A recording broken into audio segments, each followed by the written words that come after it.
ஏன் பயப்படுற? என்ன ஏன் பூர்ணா அழுகுற? ஏன் அழுகுற?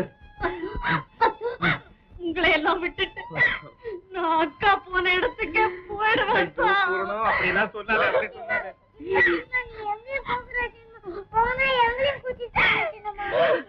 கலா அழாதம்மா, அழாத.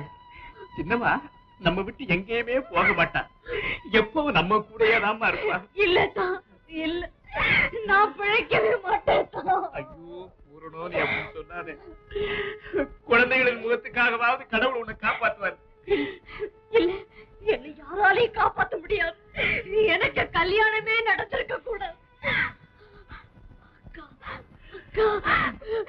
லட்சுமி, லட்சுமி. பூரணம், நீ அமைதியா படுத்துக்க, எல்லாம் சரியா போயிடும். மேலாத தூக்கத்துலதான் எனக்கு நிம்மதி. கடவுளே, இன்னைக்குதான் காப்பாற்றணும். பயப்படாத பூரணம், பயப்படாத.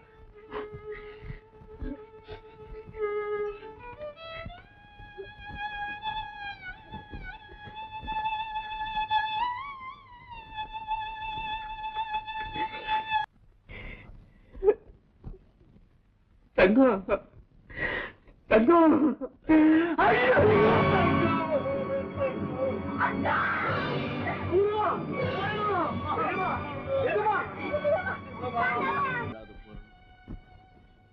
விதியின் விளையாட்டுக்கு யாரு குறை சொல்ல முடியும்? அக்காவோட சாவுக்கு விதி காரணம் இல்லப்பா. அவ வயித்துல உருவான குழந்தை, அந்த குழந்தை உருவாகாம இருந்திருந்தா அக்கா இறந்திருக்கவே மாட்டா, இறந்திருக்க மாட்டாப்பா. இல்ல பூர்ணா, உங்க அக்கா குழந்தையால இறக்கல, பலகீனமா இருந்தாங்க. டாக்டருடைய ஆலோசனையை அலட்சியம் செய்தாங்க. கிடையாது, கிடையவே கிடையாது. பூர்ணா, வைத்திய சாஸ்திரத்தை பத்தி உனக்கு எதுவுமே தெரியாது, அதனாலதான் நீ இப்படி குழம்புற. நீங்க தான் குழம்புறீங்க. நீங்க டாக்டருக்கு படிக்கிறீங்கல்ல, நான் தெளிவா தான் சொல்றேன்.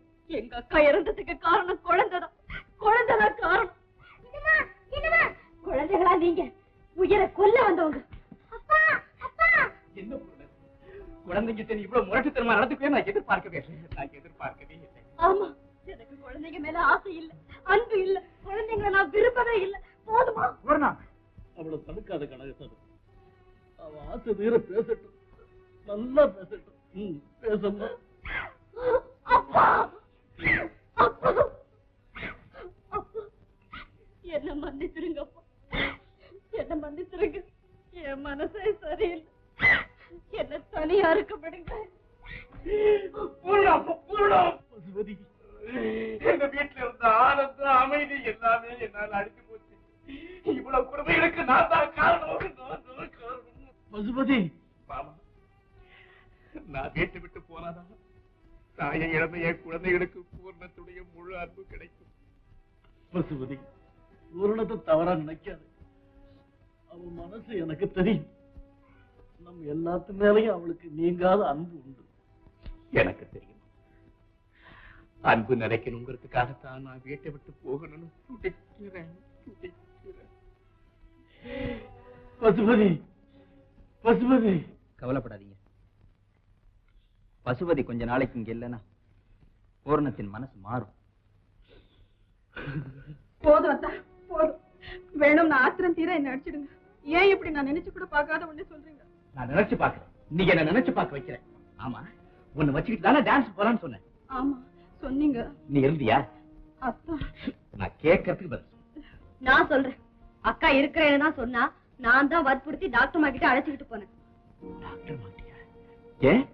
சொல்லுக்கா, சொல்லு. டாக்டர் சொன்னதை எல்லாம் அத்தா கிட்ட சொல்லு. அடே, நெய் உறைஞ்சு போயிடுச்சு போல இருக்கு. உன் உடம்புக்கு என்ன? ஒண்ணுமே இல்ல அத்தா, பயப்படுற மாதிரி ஒண்ணுமே இல்லை. முதல்ல நீங்க சாப்பிடுங்க. தங்கம், என்னால தாங்கிக்க முடியாதுன்னு என்கிட்ட இருந்து எதையோ மறைக்க பாக்குறேன். அதனால உனக்கும் சந்தோஷம் இல்லை, எனக்கும் சந்தோஷம் இல்லை. என்னங்கிறத மறைக்காம சொல்றேன். நான் டாக்டர் அம்மாவிடம் போகாம இருந்திருந்தேன், அந்த செய்தியை உங்ககிட்ட சொல்ல வேண்டிய சந்தர்ப்பமே வந்திருக்காது. என் பொறுமையை சோதிக்காத தங்கம். கடுமையான வயிற்று வலி ரொம்ப நாளும் யார்கிட்டயும் சொல்லாம மறைச்சிட்டு வந்தேன். என்ன தங்கம் இது? அது தீரணும்னா ஆபரேஷன் செய்யணும். சாதாரண ஆபரேஷன் தானே, ஆனா உடனே செய்ய முடியாது. என் உடம்பு ரொம்ப பலகீனமா இருக்கு. அதனால கொஞ்ச நாள் பொறுத்து செஞ்சுக்கிட்டா போச்சு. அது வரையிலும் நான் பூர்ண ஓய்வு எடுத்துக்கணும். எடுத்துக்கிறேன் தங்கம். அப்பதானே உனக்கு உடம்பு குணமாக்கும். நான் மட்டும் ஓய்வு எடுத்துக்கிட்டா போதும். நீங்களும் நீ என்ன சொல்ற? இல்ல நான் ஓ சொல்லு தங்கம், சொல்லு சொல்லு சொல்லு. சொல்லத்தான் நினைக்கிறேன், ஆனா சொல்ல முடியலையே.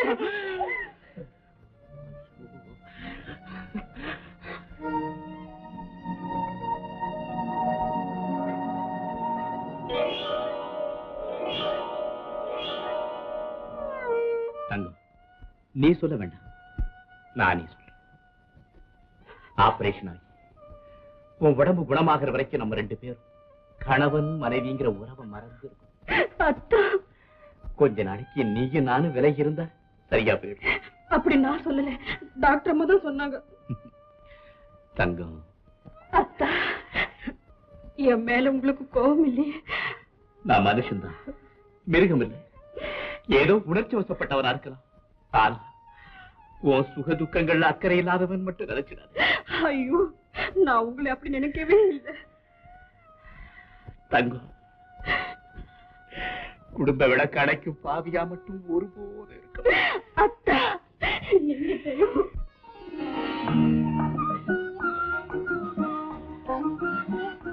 தங்கம், நீ சாத்திய? நீங்க சாப்பிடாம நான் சாப்பிடுவேன். வாங்க சாப்பிட.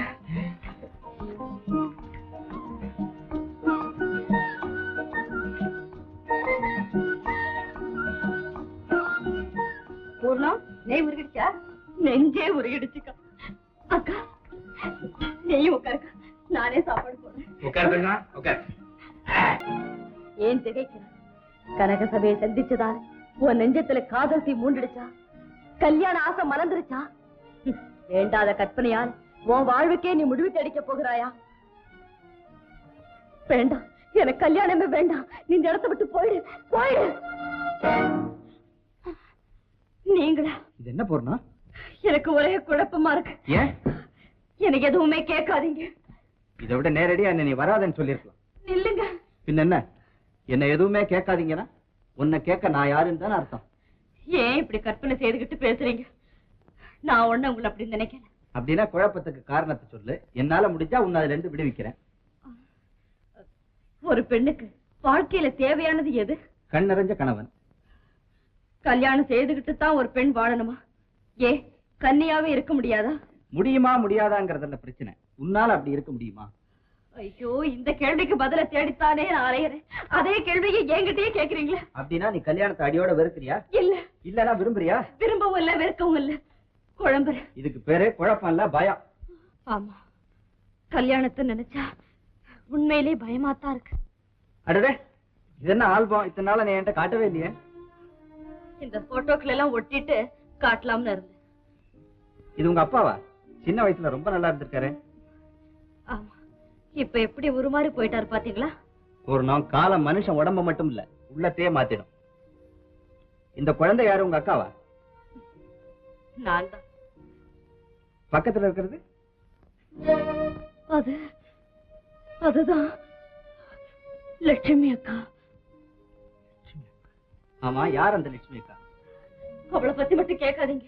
நீ சொல்ல வேண்டாம், அவ யாருன்னு எனக்கு தெரியும். உங்களுக்கு தெரியுமா? அந்த லட்சுமி அக்கா உங்க பெரியம்மா பொண்ணு தானே? இல்ல. இல்லையா?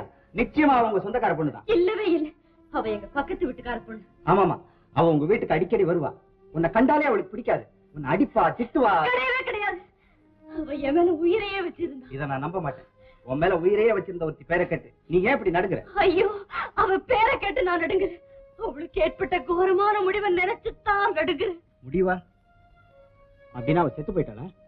சாதாரணமா இல்ல, கொடூரமா செத்துட்டா. கொடூரமாவா? ஆமா, எனக்கு நல்லா ஞாபகம் இருக்கு. அவ இறந்த அன்னைக்கு இன்னைக்கு மாதிரி கார்த்திகை தீபம். அது லட்சுமி அக்காவுக்கு 10வது மாசம். அன்னைக்கு ராத்திரி எங்க வீட்டுல எல்லாரும் நிம்மதியா தூங்கினாங்க. எனக்கு மட்டும் ஏனோ தூக்கமே வரல. லேசான முனகல் சத்தம் பெருசா கேட்டுக்கிட்டே வந்துச்சு. ஆமா, அது லட்சுமி அக்காவின் குரலே தான். நான் எழுந்து அவங்க வீட்டுக்குள்ள ஓடினேன். அங்கே லட்சுமி அக்கா தலைவிரிகோரமா படுக்கையில கிடந்து துடிச்சுக்கிட்டு இருந்தா. அவ பக்கத்துல நான் பயந்து தயங்கி தயங்கி போனேன். சின்ன விளக்கு மங்களா எரிஞ்சுகிட்டு இருந்துச்சு. அந்த வெளிச்சத்துல லட்சுமி அக்காவின் முகம் எனக்கு பயங்கரமா இருந்தது. தாங்க முடியலையே. கடவுளே, இந்த பெண்ணையும் படிச்சு பிரசவ வேதனைங்கிற நரகத்தையும் ஏன் தான் படிச்சியோ? அம்மா லட்சுமி அக்கா, போயிடு பூரணம், போயிடு. ஏக்கா அழற? பூரணம், உனக்கு ஒரு குழந்தை பாப்பா பெத்து தர்றேன்னு சொன்னேன்லம்மா. அந்த குழந்தை பாப்பாவும் இப்ப என் உயிரையே எடுத்துக்கிட்டு இருக்குதுமா. எங்க அம்மாவை கூப்பிட்டுட்டுமாக்கா? வேண்டாம்மா, வேண்டாம்.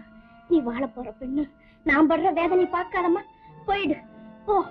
அப்புறம் காலமெல்லாம் கல்யாணம் குழந்தைங்கிற ஆசையே வெறுத்து போயிடும். போயிடு, போயிடுமா, போயிடு. அக்கா, ஐயோ அம்மா. லட்சுமி அக்கா கண்ணு முருட்டி விழித்தா.